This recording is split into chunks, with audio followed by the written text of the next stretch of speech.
Eşhedü Eşhedü enne ilahe ilahe illallah illallah ve eşhedü ve eşhedü enne Muhammeden abduhu ve resulü. Ben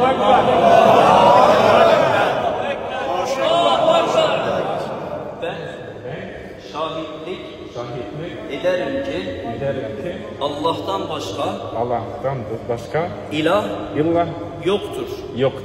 Ve yine ben şahitlik ederim ki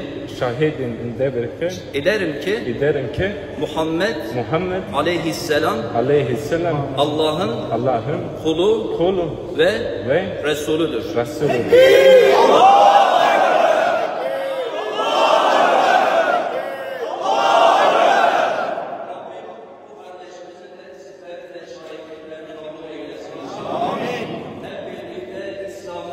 Daha güzel bir şekilde cümle olarak yaşamayı nasip eylesin. Amin. Hepinizden Allah razı olsun. Elhamdülillahi Rabbil alemin.